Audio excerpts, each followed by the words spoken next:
Hello everyone and welcome back to the Retro Room. So a couple days ago I decided to pull out my Xbox One S from the depths of my closet since it's been months since I've touched a console. And I also wanted a device that could play YouTube in the background of my bedroom temporarily before finding a better solution. But the last couple days I spent with this little powerhouse from 2016 actually earned it a permanent spot in my room. At least until I buy a 9th gen console or build my own console running SteamOS or Bazzite, since the PC has been my main gaming platform for about half a decade now.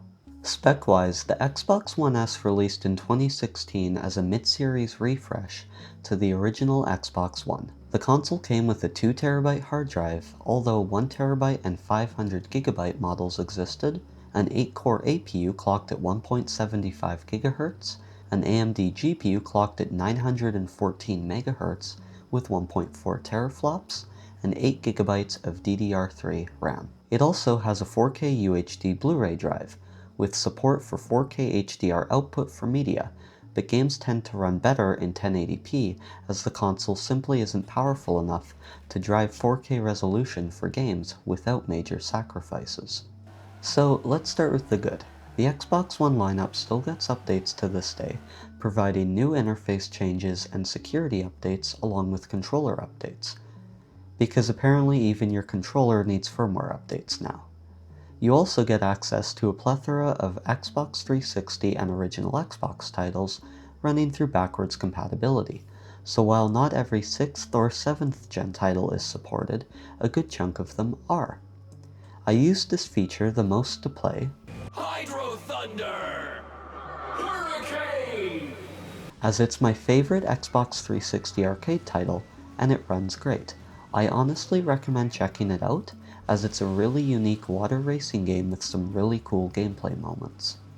The one also supports the latest controllers designed for the Series consoles, so you can go to your nearest store and pick up an Xbox Series controller knowing it'll work with the Xbox One. Thanks to the Xbox One still being somewhat supported, some games are occasionally released for the console, such as Sid Meier's Civilization 7 and Silksong, showing support is still going strong for the 8th generation of Xbox consoles. If you're into multiplayer games, plenty of them still support the Xbox One, such as Apex Legends and Fortnite. Even Call of Duty Black Ops 7 says that it supports the Xbox One, which is pretty impressive. I ended up playing lots of Halo 5 Warzone Firefight, as I find the game mode to be really fun and unique, as the game only ever released on the Xbox, and Halo Infinite only has normal Firefight. I also played lots of Forza Motorsport 7, as I only have it on the Xbox. If you don't play lots of games, then the Xbox One still functions well for entertainment, as all the mainstream media apps still support the 8th generation hardware. I don't watch movies much, so I generally have the console playing YouTube in the background, and it works excellent for that, continuing to get the latest app updates. For those who collect physical media, the Xbox One S has no problem playing back my Star Wars Blu-ray collection or my DVDs. And if you've got your media uploaded on Plex, the app is also available for download on the Xbox.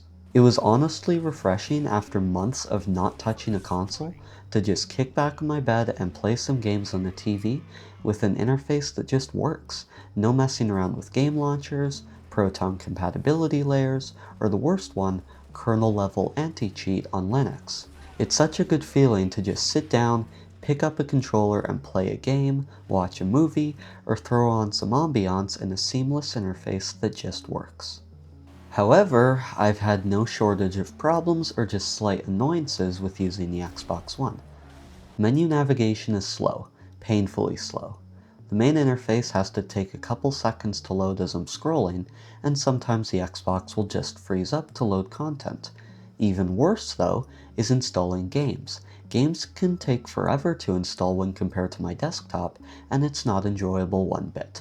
That being said, most of this might be attributed to the console having a hard drive and not a solid-state drive, as from what I've read, installing an SSD would solve the major UI slowdowns.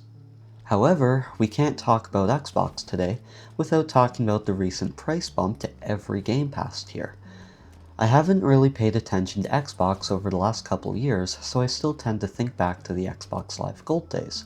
But regardless, Game Pass got more expensive. At least here in Canada, Game Pass Essential costs $13.99 a month, while Premium and Ultimate are $17.99 per month and $33.99 per month, respectively. Paying for online play and the idea of a subscription for access to a bunch of games has never appealed to me, since games aren't movies. You don't play them as fast as you can and move on to the next one. I'm pretty particular about the games I play, and the ones that I do play, I spend quite a lot of time in, not hopping from one game to the next as fast as possible.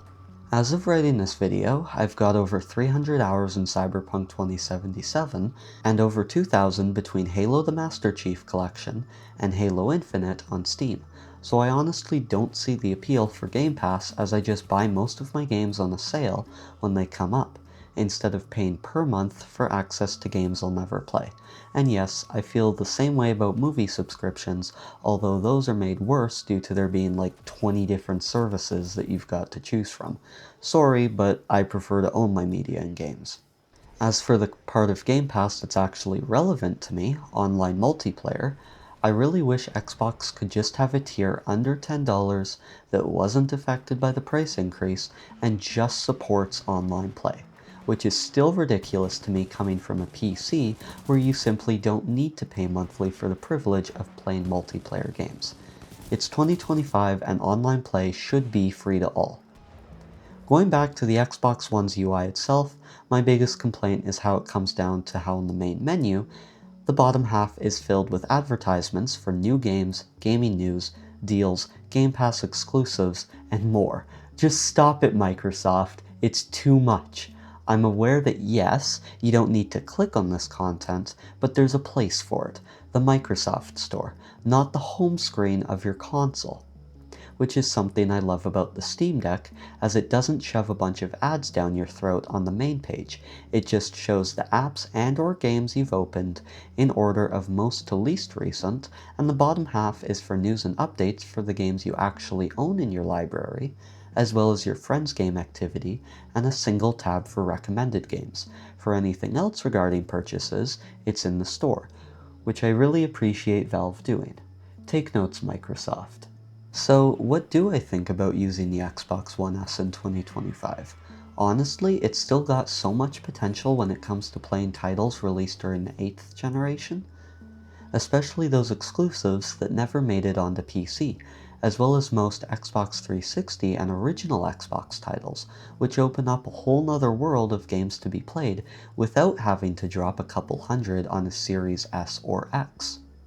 The console is also great for a general-purpose media player, as it supports all the modern streaming apps that a Series console does, including Plex, while still having 4K HDR Blu-ray playback if you've got a TV that supports it.